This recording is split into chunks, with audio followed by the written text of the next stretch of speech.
And the truth of it is, we all know the name Zacchaeus. We all understand Zacchaeus. But I don't think we oftentimes look at Zacchaeus with the true insight that we need to.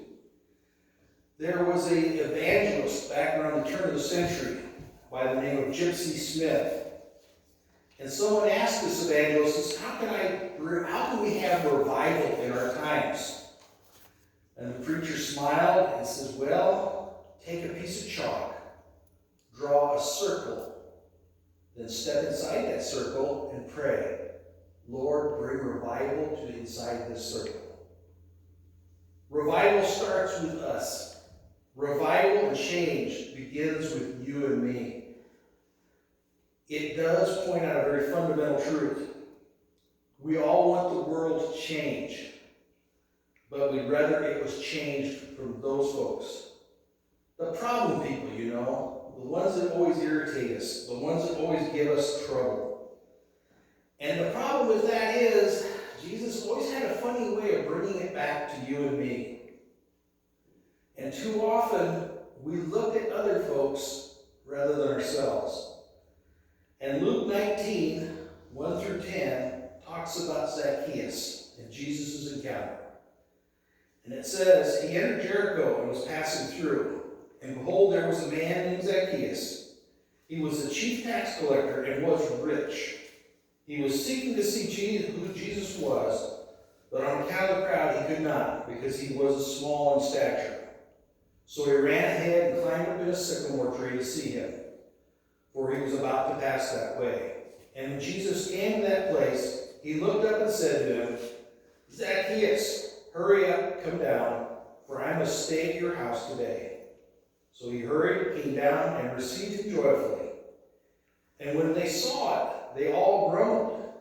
It says, he has gone to be the guest of a man who is a sinner. And Zacchaeus stood before the Lord and said, behold, Lord, half of my goods I give to the poor. And if I have defrauded anyone of anything, I restore it fourfold. And Jesus said to him, today salvation has come to this house, since he is also the son of Abraham. For the Son of Man has come to seek and to save the lost. Zacchaeus was a despised man, probably more so than even our IRS today, because he was a tax collector. But he was a tax collector for the Roman government. Now, the Roman government happens to be an occupying force. They came into Israel, took them over, and like many occupying forces, said, well, I guess if we're going to be here, someone has to pay for it. And since we conquered you, you're going to be it. And so what they did was they would make people like Zacchaeus a tax collector. Now, the job doesn't pay anything, but it allows him to get taxes from his own people, because he knows them. He knows who's got the money, who doesn't. And the truth of the matter is, since he doesn't make any money, the Roman government allows him to play a little fast and loose. So he makes his money cheating on collecting taxes. He's always collecting more than he should. Hence the fact he's a very rich man. And I'll be honest with you, I just suspect that there was very few people that the Jewish people hated more than Zacchaeus. So when Jesus said, come on down, I'm going to your house and we're going to fix you a meal, the religious leaders almost lost their minds. This is the last guy you invite to church. This is the last guy you would expect to listen to God's word. Zacchaeus is an evil, selfish traitor. He is a terrible man. And the truth of it is, as the story shows us in the Bible, Zacchaeus had a transformation. Something happened in Zacchaeus' heart that day. Meeting Jesus Christ, he suddenly had an epiphany about what he was doing and how wrong it was. And the truth of it is, Zacchaeus' life was never the same after that. He was a rich man with a big house, and after making right all that he had taken on, I doubt very much he can afford his big house. I doubt very much he stayed a tax collector, because it required criminal behavior that he was not going to be allowed to do anymore as a Christian. So he was a changed man. He became a different person. And Zacchaeus' story reminds me a lot. You're all familiar with the great hymn, Amazing Grace. What you may not know is that the author of that hymn was a guy named John Newton. Now, John Newton grew up in a Christian home, and he rejected everything there was about Christianity. He claimed to be a sinner's sinner. He actually went about his way to persecute and try and deride any Christian he met, making fun of their religion, making fun of them because they believed in a God that he did not. John Newton went on to live a very sinful life, became a captain of a sea ship, and was literally making regular trips across the Atlantic Ocean with slaves. He is responsible for thousands of slaves coming into the United States and South America. So it's interesting as I read the part of his hymn that he wrote. It says, "Amazing grace, how sweet the sound that saved a wretch like me. I was once lost, but now I'm found. Was blind, but now I see." John Newton had no redeeming qualities. Much like Zacchaeus, there was nothing good about either of these men. But the truth of it is, in Zacchaeus' life, and again in John Newton's life, we see something that changed. We see a transformation of a different person. John Newton went on to be a pastor, and he wrote many hymns, but he was also a great abolitionist, fighting against slavery. Now, the thousands, if not millions, of people that he transported to slavery haunted him the rest of his life. But he understood, through the grace of God, that he was forgiven.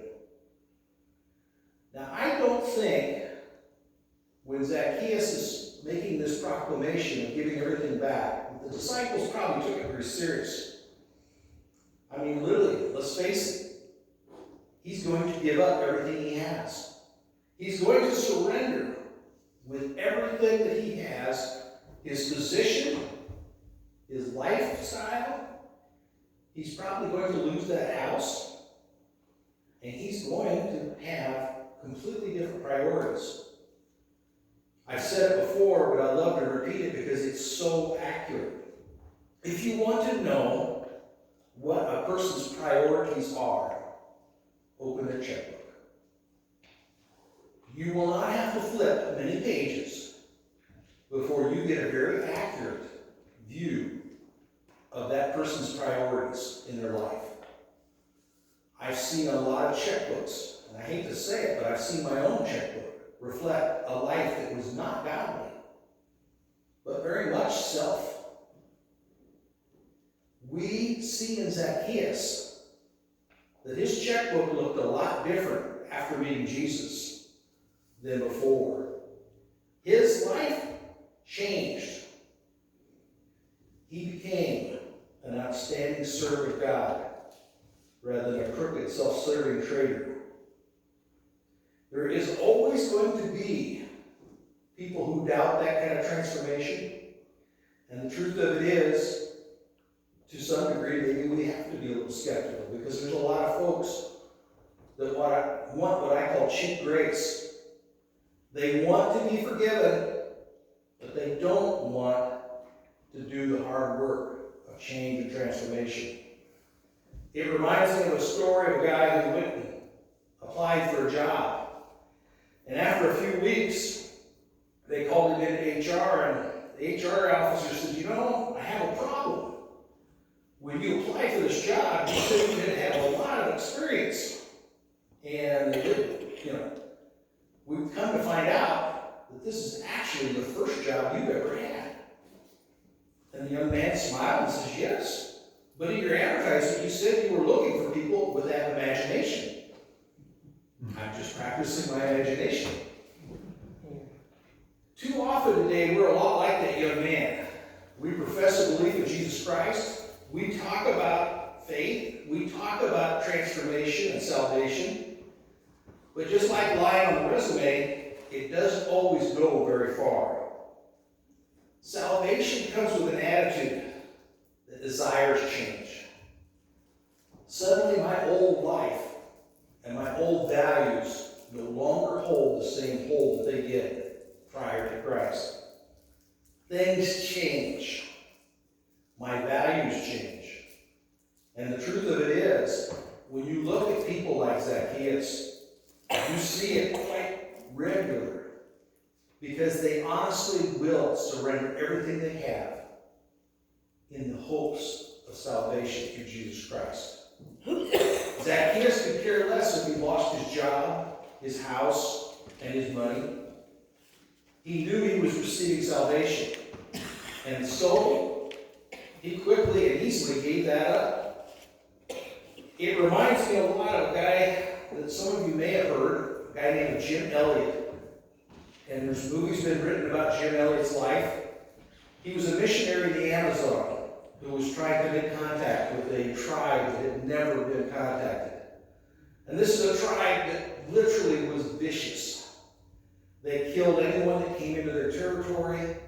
They killed each other. They killed other tribes. They were a vicious fighting tribe.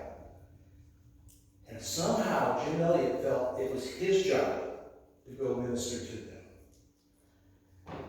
Jim Elliot lost his life. After making contact and making possible, they thought, headway, they killed him and his partner. Jim Elliot's wife, who is now still around and still doing the speaking, quoted Jim Elliot oftentimes as saying, "He is no fool who gives up what he cannot keep to gain what he cannot lose." Jim Elliot lost his life believing that what he was doing, serving God, was more important than anything in his life. Zacchaeus gave up his life of luxury, knowing that a salvation with God was much more valuable than any riches on this earth. Now, I'll tell you the truth, just like it was at that time, today we do a lot of judging. And I'm as guilty.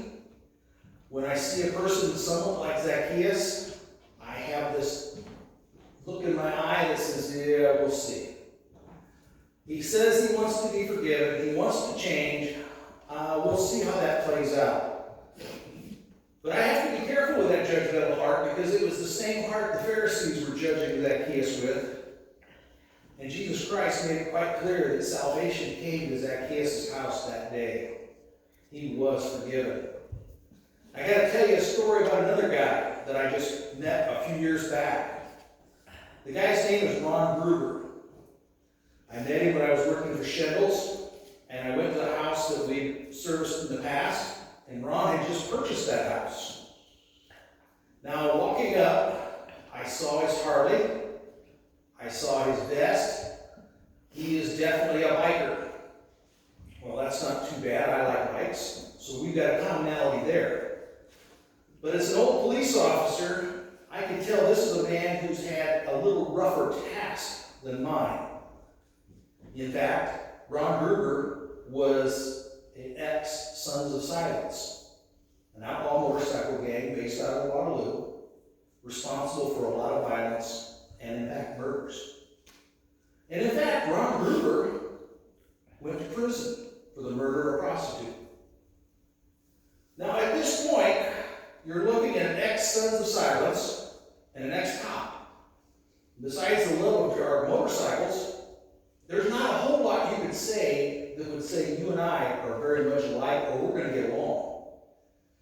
But when I mentioned to him I was a pastor, Ron's eyes lit up.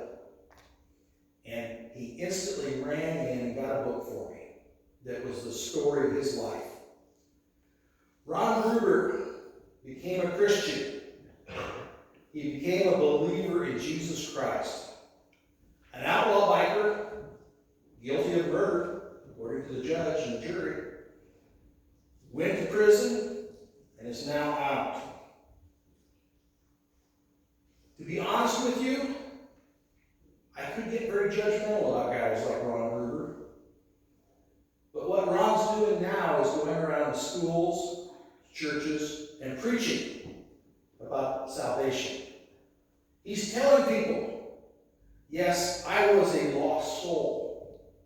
Much like Zacchaeus, I had no hope, no future, and yet God still loved me. I love the story of Zacchaeus, of John, and of Ron Gruber, because it's a story of redemption. It's a story that tells me that no matter where you've been, no matter what you have done, you are not too far gone for Jesus Christ to forgive you. I cannot imagine Ron Gruber and I spending much time together at all in our old ways. But we spent over an hour talking about God. And I quickly found him to be a man I love to be around, and a person I would consider my friend. And I would hope he would feel the same way. That judgmental attitude had to go away.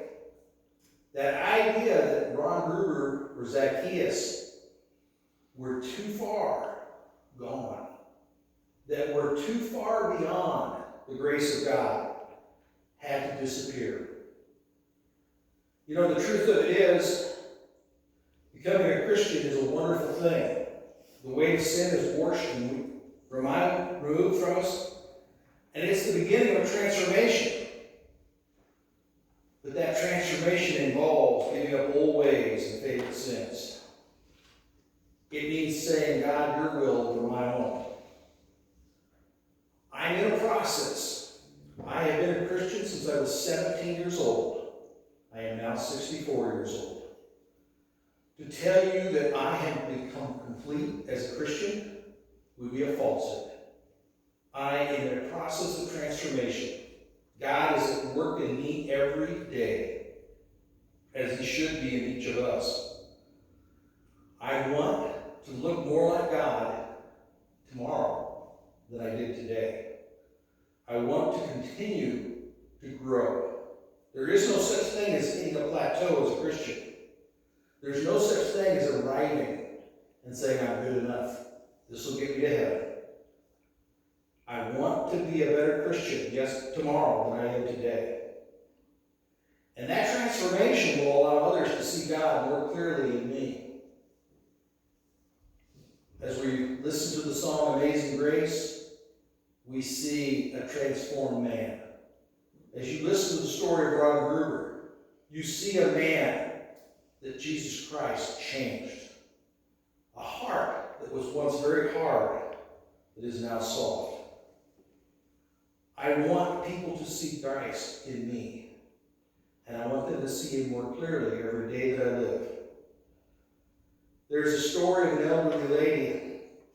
She was in her upper 90s, and she was in very good health. But she was talking to a friend and says, I'm really kind of worried. And I said, what are you worried about? She goes, all my friends and all my family have died and gone to heaven. And she goes, I can only imagine that they're up in heaven wondering, where did she go? As a Christian, I don't have to wonder about that. I don't have to worry about that. We don't have to ask ourselves, can I know for certain? We do have an assurance. There is no doubt. There is no question. For those who are transformed in Jesus Christ. John 14:3 says, if I go to prepare a place for you, I will come again, and I will take you to myself, that where I am, you may also be. Jesus is preparing a place for us. He's preparing a place for Zacchaeus, for Ron Gruber, He's preparing a place for all of us sinners who he has forgiven. We must, as Christians, consider the fact that he is willing to take us if we're willing to go. I cannot stress enough that too many people are resting on laurels. Too many people say, well, I have perfect attendance at church. I hold this office or that office.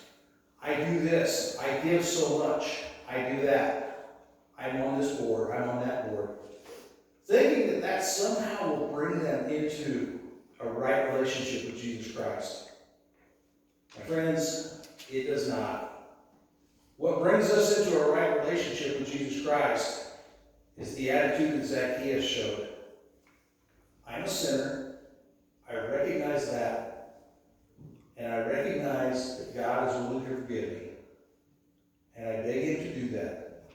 And I want him to change me once he has forgiven me, so that my life will be different. If you have not at this point considered that, please do. There is no one that is beyond God's love, and no one who truly seeks to be reconciled with God will be denied. However, many who believe in salvation through their own works and good deeds will find themselves on the outside on that last day, going, Lord, Lord, and him saying, away from me, I never knew you. Because they tried to earn forgiveness rather than accepting it as a free gift. Zacchaeus could not have earned salvation any more than I could earn, any more than you could earn. We come before God recognizing our failures, our losses. And we ask God, please forgive us, please help us, because we are not going to do this on our own. My friends, we do not want to be amongst those on the outside going, Lord, Lord, and hearing the words, away from me, I never knew you. We want to be on the inside with guys like Zacchaeus, Ron Gruber, and those folks who have taken Jesus Christ into their hearts and become transformed by that. Because that, my friends, is the true salvation of God. Thank you. We'll now have our hymn.